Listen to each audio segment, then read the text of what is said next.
నమస్తే ఈ రోజు మన న్యూస్ ఐటమ్ ఏకంగా సాక్షి పేపర్ను పట్టుకొచ్చాను. వాస్తవానికి కూటమి ప్రభుత్వము సోషల్ మీడియాలో సైకోల్లాగా తయారయ్యి సభ్య సమాజం తలదించుకునేలాగా బూతులు మాట్లాడుతూ వ్యక్తిత్వ హననానికి పాల్పడుతున్నటువంటి మూకల మీద పీడీ యాక్ట్ తీసుకొని వచ్చిన విషయం అందరికీ తెలిసిందే. దీని మీద మన మాజీ ముఖ్యమంత్రి శ్రీ జగన్మోహన్ రెడ్డి గారి సతీమణి అయినటువంటి శ్రీ భారతీ రెడ్డి గారు నడుపుతున్నటువంటి సాక్షి పేపర్లో ఏ విధంగా విషయం చమ్ముతున్నారో మీరే చూడండి.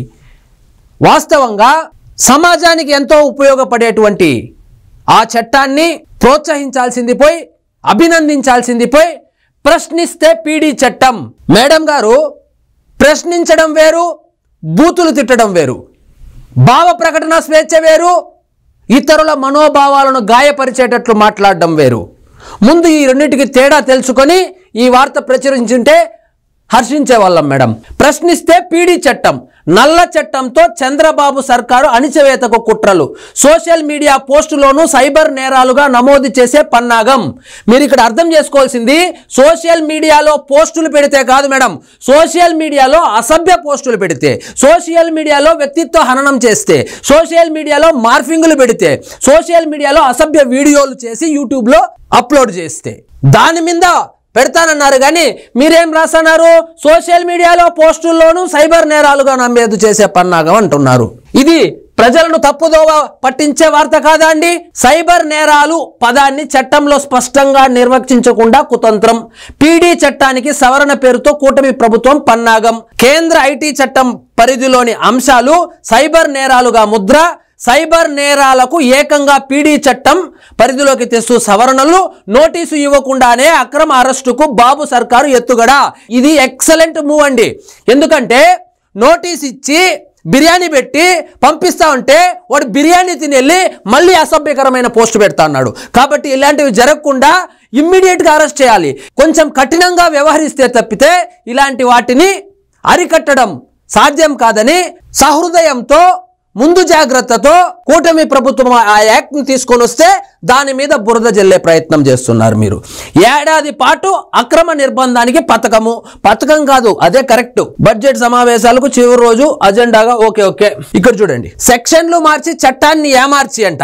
రాష్ట్రంలో చంద్రబాబు కూటమి ప్రభుత్వం బరితెగింపు కాదండి, చాలా రోజుల తర్వాత జనాల్ని పట్టి పీడిస్తున్నటువంటి పిశాచం లాంటి ఒక భూతానికి ఆ వైద్యమే ఆ చట్టం.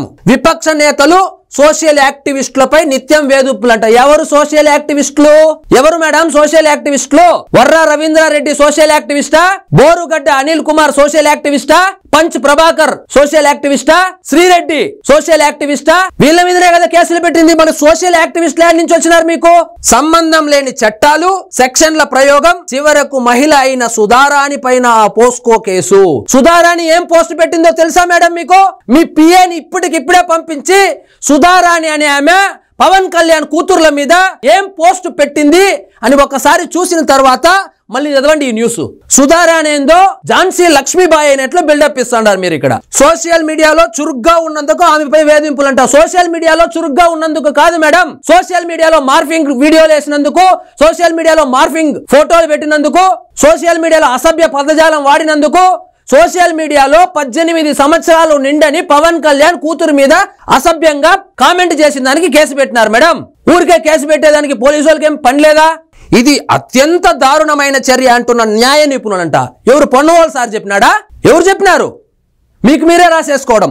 మీకు ఇప్పుడు ఉదాహరణకు ఎవరిదాకో ఎందుకు, మీ ఇంటి ఆడపడుచు వైఎస్ రాజశేఖర్ రెడ్డి గారి కూతురు మాజీ ముఖ్యమంత్రి శ్రీ జగన్మోహన్ రెడ్డి గారి సొంత చెల్లెల మీద సోషల్ మీడియాలో ఏ విధంగా ట్రోల్ చేస్తున్నారో చూపిస్తాను. ఆ వీడియో చూసిన తరువాత కూడా అది కూడా భావ ప్రకటన స్వేచ్ఛే, ప్రశ్నిస్తే పీడీ చట్టమా అనే ఆర్టికల్ రాసేదానికి మీకు మనసు వస్తే అప్పుడు మాట్లాడదాం. మీకు మనసుకు రావచ్చు, ఎందుకంటే మీకు ఇద్దరికి ఇప్పుడు పడడం లేదు. కానీ ప్రేక్షకుల కోసం చూపిస్తాను చూడండి. ఈయన పేరు పంచి ప్రభాకర్. ఈయన ఎవరు అంటే మన సార్ జగన్మోహన్ రెడ్డి గారిని అడిగితే మీకు తెలియకపోతే చెప్తాడు పంచి ప్రభాకర్ ఎవరంటే. వచ్చిందమ్మా వయ్యారి కిట్టుగాడి కీలు బొమ్మ, కలుగులో దాక్కున్న ఒక చుంచెలుకని వెనకానేసుకొని వచ్చిందమ్మా వయ్యారి అని ఎవరిని అంటున్నాడో తెలుసా? సాక్షాత్తు మాజీ ముఖ్యమంత్రి శ్రీ జగన్మోహన్ రెడ్డి గారి చెల్లెల్ని అంటున్నాడు. సరే మీకు పడదు అనుకుందాం, సాక్షాత్తు పిసిసి ప్రెసిడెంట్ అంటున్నాడు. వయ్యారి అంట. వగలాడి కీచుగొంతు. ఇది భావ ప్రకటన స్వేచ్ఛ? ఇది సోషల్ మీడియాలో పోస్టా అండి? హోదా అభివృద్ధి గురించి మాట్లాడుతూ చంద్రబాబు వదిలిన బాణం టైప్ లో ఉండేది. ఎందుకంటే రాజశేఖర రెడ్డి గారు చనిపోయినప్పటి నుంచి రాజశేఖర రెడ్డి గారితో ఉన్న ఒక మళ్ళీ కవరింగ్, ఈ ప్రపంచంలో నాకన్నా పెద్ద రాజశేఖర రెడ్డి గారి అభిమాని లేనే లేడంటూ రాజశేఖర్ రెడ్డి గారాల పట్టిని ఏం మాట్లాడుతాడో మీరే చూడండి. మాయమైపోయింది, కలుగులోకి వెళ్ళిపోయింది. ఆ చుంచెలుక అప్పుడప్పుడు బయటకు వచ్చి ఈ చంబ అదే గజనీతో మాట్లాడేది. అవన్నీ మన దగ్గర ఉన్నాయి క్లిప్పింగ్స్. మొహం గచ్చలుగా ఉంటది వాడికి. వాడిని చూస్తేనే నాకు చంద్రబాబు నాయుడు గారిని ఏం మాట్లాడుతున్నాడు చూడండి. వేరే విషయం అండి, నేను రాజకీయాలకి అంటే ఏదో నేనేమి ఆల్ ఆఫ్ సడన్ గా ఈ రాష్ట్రంలో ఇక్కడికి వచ్చి ఉద్యోగాలు లేవు, కొడుకు కూతురికి పెళ్లి చేస్తున్నావుగా కావాలంటే. ఆమె ఏమనిందంటే ఉద్యోగ అవకాశాల కోసం మాట్లాడితే చాలా డీసెంట్ గా అడిగితే మీ పంచ్ ప్రభాకర్ ఇంత ఇండీసెంట్ గా సమాధానం చెప్తున్నాడు మేడం. అప్పుడు మీరే అధికారంలో ఉన్నారు. అప్పుడు మీరు గనుక ఇట్లాంటి వాళ్ళ మీద చర్యలు తీసుకొని ఉంటే సమస్య ఇంత జటిలమయ్యేది కాదు. ఈ పీడీ యాక్ట్ అవసరం కూడా ఉండేది కాదు మేడం. ఇలాంటి అచ్చొచ్చిన ఆంబోతుల్ని వదిలేస్తే అది తొండ ముదిరి ఊసర వెళ్ళైనట్టు ఇప్పుడు ఊసర వెళ్ళి కూడా ముదిరిపోయింది. ఏమైందో మళ్ళా దెయ్యం లాగా తయారైంది. చంద్రబాబు నాయుడు గారు బూత్ కిట్టు గారు తయారు చేసిన కీలు తెంకొచ్చి దాని రకాలు తిరుగుతున్నావు. నీకు బుద్ధి ఉందరా చెత్త నా కొడక, నీ బతుకు నువ్వు చంద్రబాబు ఎన్నిసార్లు ఉమ్ముతా అన్నాడు, ముఖం మీద ఉమ్ముతా అన్నాడు. ఇది ఓకేనా? ఇలాంటి వాళ్ళని వదిలేయాలనా? ఇలాంటి వాళ్ళని వదిలేస్తే ఏదో ఒక రోజు మన దాకా కూడా వస్తుంది మేడం. ఇలాంటి వాళ్ళను కట్టడి చేయడానికి కోసమే ఆ పీడీ యాక్ట్ తీసుకొని వచ్చింది. అభివృద్ధి, ప్రత్యేక హోదా, అబ్బబ్బ అన్ని గుర్తొచ్చాయి. ఒక నెల ముందు ఏం చేస్తున్నావే దరిద్రం నీ పాడుగారు. ఒక నెల ముందు ఆ పక్క రాష్ట్రంలో ఉన్నావు. నీ అమ్మ ఎవడో స్క్రిప్ట్ రాసిస్తే నీ అమ్మ అంట. యాక్చువల్గా ఇది ఇంకా లోపలికి వెళ్తే చాలా అసభ్యంగా ఉంది. అది మనం ఛానల్లో చూడలేము. ఇలాంటి సోషల్ మీడియా యాక్టివిస్టుల ముసుగులో ఇలాంటి వాళ్ళను కట్టడి చేయడానికే ఆ చట్టం వచ్చింది మేడం. దాన్ని మీరు ఈ విధంగా విషం చిమ్మడము మీకు భావ్యమా అని ఒకసారి అడుగుతాను నేను. ఇప్పుడు యాక్చువల్గా మన కూటమి ప్రభుత్వము ఏం ప్రపోజల్ పెట్టిందో చూద్దాం. సోషల్ మీడియా సైకోలపై పీడీ కొరడా, అసభ్య పోస్టులతో పెట్టరేగితే కట్టకట్టాలి, అరెస్ట్ అయితే ఏడాది దాకా బెయిల్ ఉండదు, సవరణ బిల్లుకు అసెంబ్లీలో ఆమోదము, ఇప్పటికే పోలీసుల చేతిలో ఉన్మాదుల జాబితా. ఈ వర్డ్ మీరు అండర్లైన్ చేసుకోవాలా.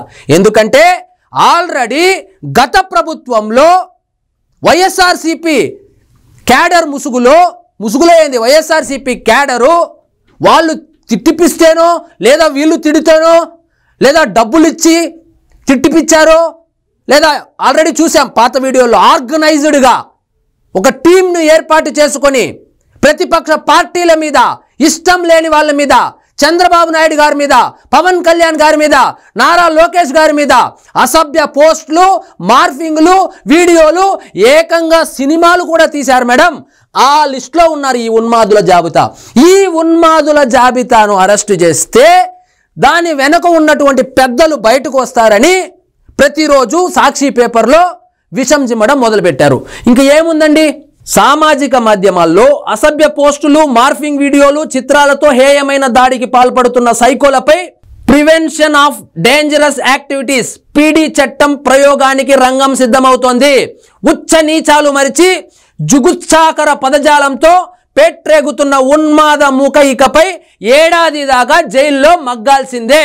ఈ మేరకు ఆంధ్రప్రదేశ్ పీడీ యాక్ట్ 1986 సవరణ బిల్లును ఇటీవల అసెంబ్లీలో ఆమోదం పొందింది. ఇందులో తప్పేముందండి? మీరేం రాసుకొచ్చారు? ప్రశ్నిస్తే పీడీ చట్టం, ప్రశ్నిస్తే కాదు, అసభ్య పదజాలాలతో దూషిస్తే, భావ ప్రకటన స్వేచ్ఛ ముసుగులో ఇతరుల మనోభావాలను గాయపడేలాగా చేస్తేనే ఈ చట్టం వస్తుంది. కానీ ప్రశ్నిస్తేనో సోషల్ మీడియాలో పోస్టులు పెడితేనో రాదు మేడం. మీరు దయచేసి ప్రజలను తప్పుదోవ పట్టించద్దండి. అది కూడా వ్యవస్థీకృతంగా అసాంఘిక కార్యక్రమాలకు పాల్పడతారో వాళ్ళ మీద మాత్రమే ప్రయోగిస్తారు. కానీ ఏదో ఫేస్బుక్ అకౌంట్ ఉంటేనో, ట్విట్టర్ అకౌంట్ ఉంటేనో, లేకపోతే యూట్యూబ్ ఛానల్ ఉంటేనో పెట్టరు మేడం.